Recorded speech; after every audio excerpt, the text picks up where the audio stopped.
understanding of the word limited. In 2012, they even ruled that things can be taken out of the public domain and put back under copyright if Congress comes up with a system for doing that. According to the US Copyright Office, under current law, the copyright of a creative work owned by a corporation, which is to say most of the creative works that anybody cares about, expires 95 years after it was released. So now that it is 2024, basically everything released before 1929 is in the public domain. There are some weird exceptions to this, however. There was a period of time in which the law said that you had to formally announce your copyright on your work in order for it to take effect, and then you had to manually renew that protection with the government every so often to keep it going. There are some works whose creators accidentally failed to do this and thus became public domain much earlier than they wanted. A classic example is the iconic zombie movie Night of the Living Dead. It was released in 1968, but accidentally failed to put a copyright notice in its credits, so it instantly became public domain. That claymation Rudolph cartoon from 1964 similarly had a typo in its copyright notice, so it automatically became public domain too. Some of the early Superman cartoons from the 1940s failed to have their copyrights manually renewed for whatever reason and became public domain as well, which is why you might have seen them being sold in cheap DVD collections in the Walmart bargain bin. But most rights holders were more attentive, which is why Public Domain Day, also known as January 1st, is such a big deal to public domain fans. Outfits like Duke University's Center for the Study of Public Domain now keep a watchful eye on the copyright terms of all manner of books and movies and music in order to let everyone know what has freshly entered into the public domain every time the calendar clicks over. I feel like the most obvious way that people take advantage of the public domain is in the book publishing world. Go to any bookstore and you will often see really cheap reprints of famous novels from the 19th century published by no-name companies looking to make a quick buck. The children's book industry is particularly fond of the public domain and have gotten a lot of mileage out of endlessly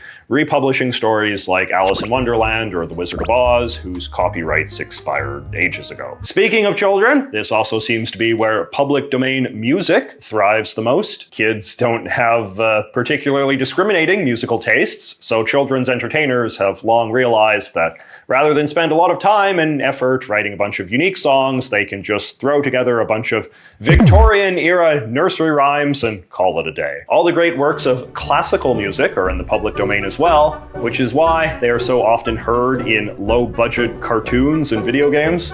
I actually made a whole award-winning video about the 90s-era British video game Lemmings, and it's almost entirely public domain soundtrack. But the dominance of books and music in public domain culture is also a reflection of the fact that up until now, very few movies with sound have been in the public domain. 1927 is usually held up as the end of the silent film era, with the notorious Al Jolson film The Jazz Singer marking the symbolic start of movies with synchronized audio. In another time, the 2020s would have thus marked the beginning of a golden age of cheap DVDs of newly public domain films. But given people don't really watch DVDs anymore, it probably just means we're going to start seeing a lot more full-length classic movies and cartoons uploaded to sites like YouTube with full monetization. Now, proving you own the copyright to something is an underrated part of keeping stuff out of the public domain. You may have heard that for a long time the song Happy Birthday to You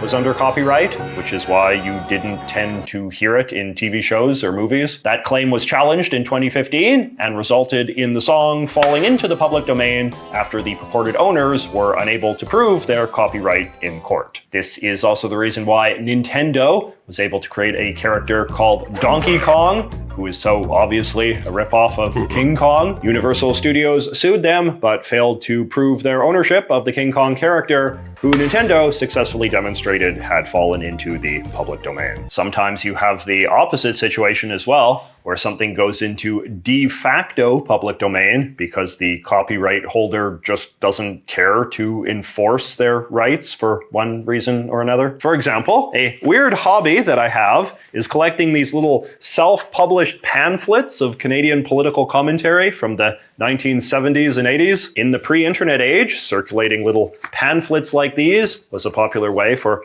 activists to spread their opinions, often very weird or eccentric ones. Now, these are not formally in the public domain. In Canada, copyright is always fixed to the death date of someone who has been officially recorded as the creator. And even if the people who wrote these things are dead, they haven't been dead for the 70 years that Canadian law requires for copyright to expire. But it is also almost certainly true that a lot of the family members of these obscure authors don't care enough to go around actually enforcing the copyright of their dead crackpot uncle or whatever. And this sort of situation can lead to what the lawyers call an orphan work, in which it is incredibly difficult to tell who, if anyone, would have the legal standing to sue me if, say, I decided I wanted to go around selling an unauthorized, republished 2024 edition of the Viet Cong Front in Quebec. But it would still be risky because you never know for sure when someone might emerge from the woodwork. Given that most works of culture are self-published, unpopular, and largely unknown, the Center for the Study of Public Domain estimates that orphan works probably comprise the majority of 20th century culture. They advocate creating some sort of clear bureaucratic procedure wherein the government can formally declare orphan works to be part of the public domain after some reasonable but unsuccessful search to contact the copyright holder has been made. Okay, so in my opinion, the coolest, most culturally relevant aspect of stuff passing into the public domain has less to do with the works of media themselves than the concepts contained within them. Because you see, when a creative work enters into the public domain, so do all of the component parts of that creative work, including the story, the characters, the setting, usually the music, and so on. Well, sometimes, kind of. This is actually where things start to get sticky, and this is what caused all of that trouble for my friend. You see, Mickey Mouse made his public debut in the 1928 cartoon Steamboat Willie, and given that that cartoon is now in the public domain, so is the character of Mickey Mouse. However, US law also grants copyright protection to what are called increments of expression in derivative works, which is to say, if a copyright holder has made multiple works featuring the same characters or setting or storyline, and those characters or setting or storyline change over time, then those changed versions enjoy unique copyright protection independent of the public domain status of the versions that appeared in the original. Hopefully that makes sense. The estate of Sir Arthur Conan Doyle, who wrote the Sherlock Holmes books, has been particularly litigious about this, and a lot of their lawsuits have helped clarify this realm of law. Back in 2013, for example, Random House was trying to sell an anthology of Sherlock Holmes fan fiction, and the Conan Doyle estate sued them, saying that some of the stories in that anthology involved aspects of the Sherlock Holmes universe that hadn't become public domain yet. And the courts agreed. There were a bunch of different Sherlock Holmes novels published in the United States between 1890 and 1927, so the courts ruled that if Random House wanted to sell fan fiction about Sherlock Holmes, it could only depict the Sherlock Holmes characters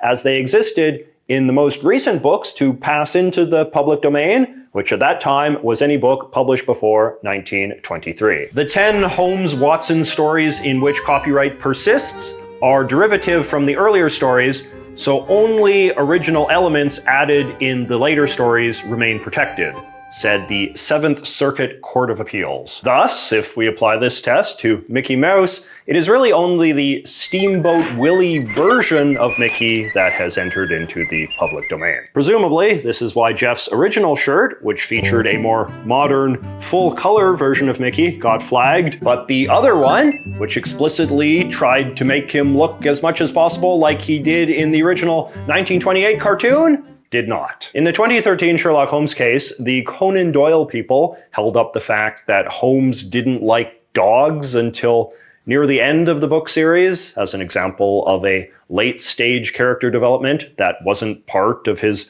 public domain persona circa 2013. People have accordingly speculated that based on how he behaves in Steamboat Willie, the idea that Mickey Mouse is a heroic and friendly character instead of just a sadistic animal abuser is probably still protected by copyright as of now. A similar but distinct challenge for using public domain characters involves the question of unique depictions. For example, if I were to ask you to close your eyes and imagine what Dorothy from